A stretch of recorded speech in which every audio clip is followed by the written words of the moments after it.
السلام علیکم ورحمۃ اللہ وبرکاتہ۔ پیارے سامعین، پیارے ناظرین، پیارے محبین، پھر یہ گنہگار آپ حضرات کی خدمت میں حاضر ہے اللہ پاک سبحانہ و تعالی کا بے پناہ بے حساب فضل و کرم ہے، احسان ہے کہ اس نے مسلمانوں کو خاص کر بے شمار امانتوں کا امین بنایا۔ خاص فضل و کرم اس پر جو ان امانتوں میں خیانت نہیں کرتے۔ عزیزان گرامی، اللہ پاک سبحانہ و تعالی نے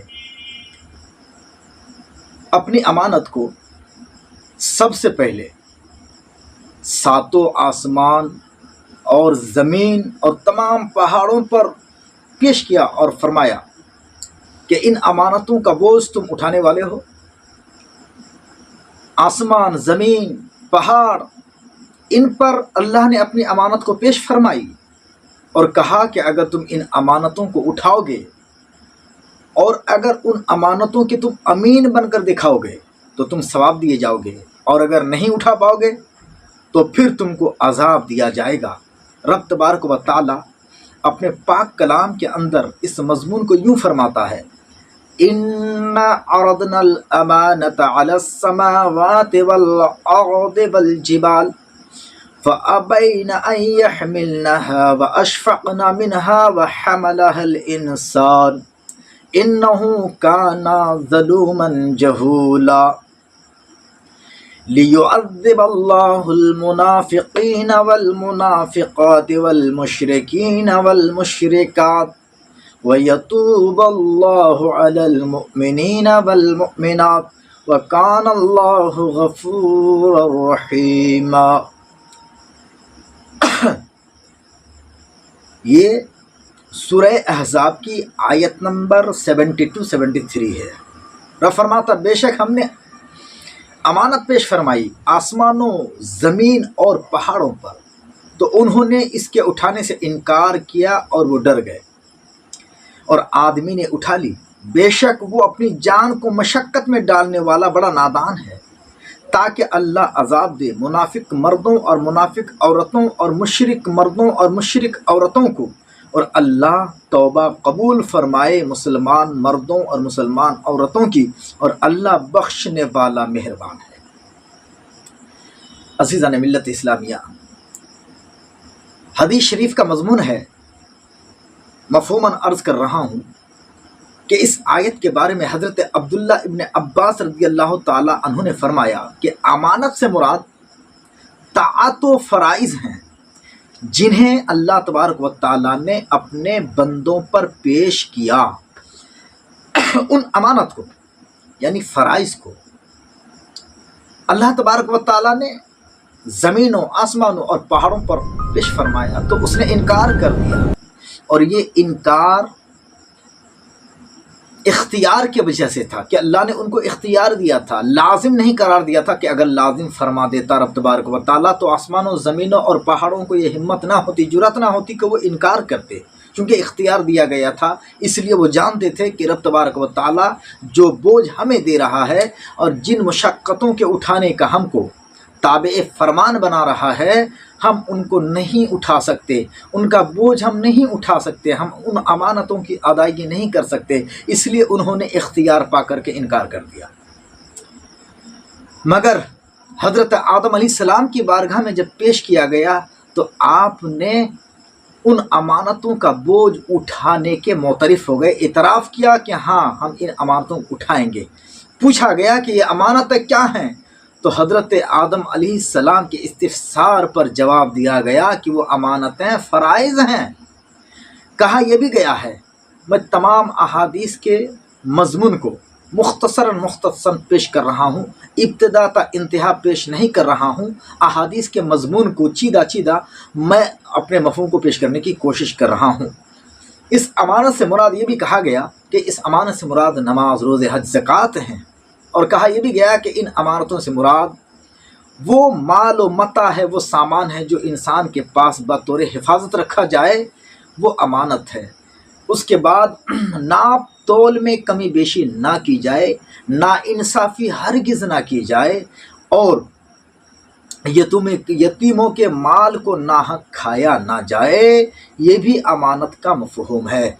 गर्ज़ ये कि मेरे दोस्तों, मेरे भाइयों, इस्लाम के शहज़ादों, मुझे सुनने वालों, समाअत फरमाने वालों, अमानत एक बहुत बहुत ही वसी तरीन मफ़हूम रखता है।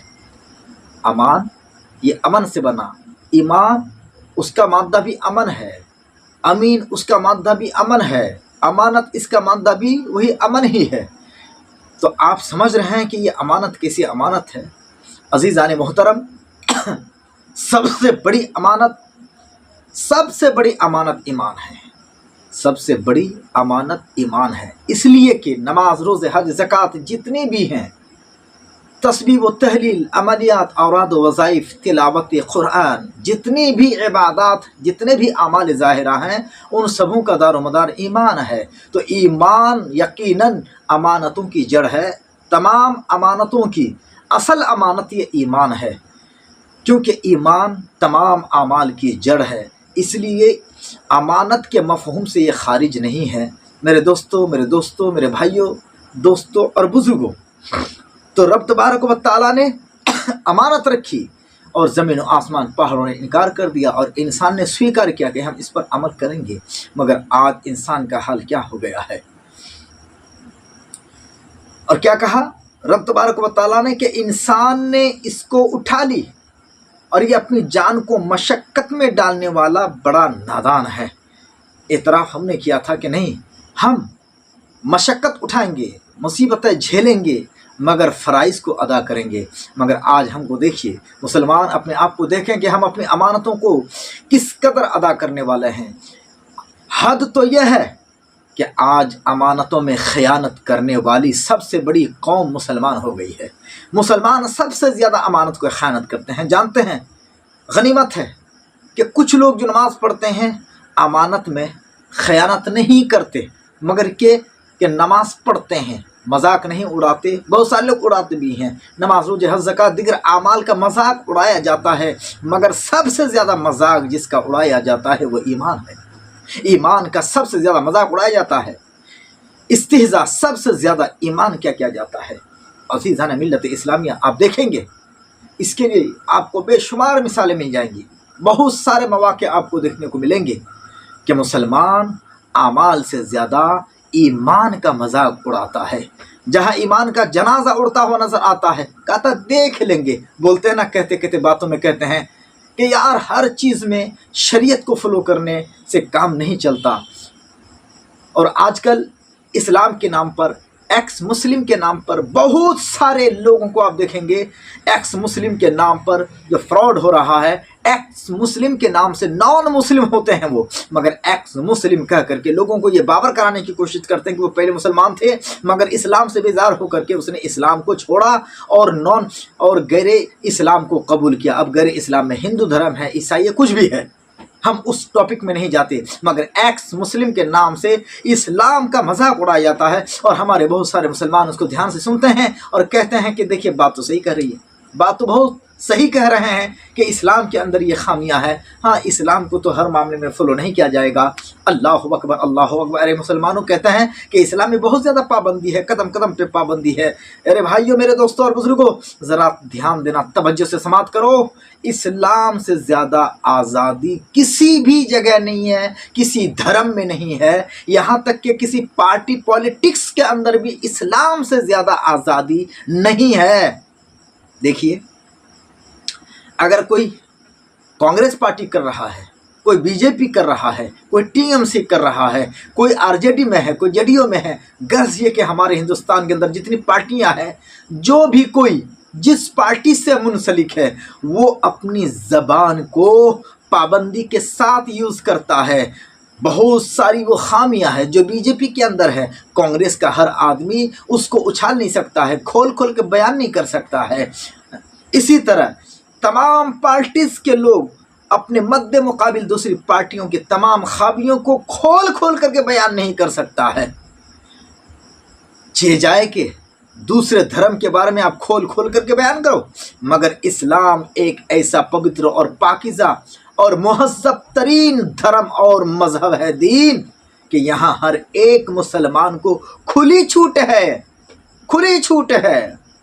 देखिए, अगर हम कुछ गलत बयान कर रहे हैं ना, कोई पाबंदी नहीं है, हम आलिम हो, हम मुफ्ती हैं, हम कुछ भी हैं, अगर हम कुछ गलत मसला बयान कर रहे हैं, गलत आयतें पढ़ रहे हैं, अगर हम मिस कर रहे हैं, अगर हमारा मिस्टेक हो रहा है, अगर हम गलत रहनुमाई कर रहे हैं, तो कोई भी हमारा गिरबान पकड़ लेगा, चाहे वो पढ़ा लिखा मुसलमान हो, चाहे कम पढ़ा लिखा मुसलमान हो। उस हवाले से जिस मसले में हम गलत बयानी से काम ले रहे हैं, आम से आम मुसलमान भी अगर उस मसले को सही जानता है तो वो हमारा गिरबान पकड़ लेगा और कहेगा, मुफ्ती साहब आप गलत मसला बता रहे हैं, कुरान की गलत तफसीर बयान कर रहे हैं, आप कुरान की गलत तफसीर बयान कर रहे हैं। यहाँ तक कि अगर मस्जिद में गलत बयान होगा तो पकड़ा जाएगा, अगर जलसे में गलत बयान किया जाएगा तो पकड़ा जाएगा। ऐसा नहीं है कि वो मौलाना है, मुफ्ती है, आलिम है, पीर है, इमाम है, अगर हम उनकी गलती को पकड़ेंगे, निशानदेही करेंगे तो हमको सज़ा हो जाएगी, फांसी हो जाएगी, हमें जेल दिया जाएगा, हमें किसी तरह की पनिशमेंट दी जाएगी, हमको बड़ी से बड़ी सज़ा मिल सकती है। कोई डर नहीं है। देखते हैं किस कदर आज़ादी है।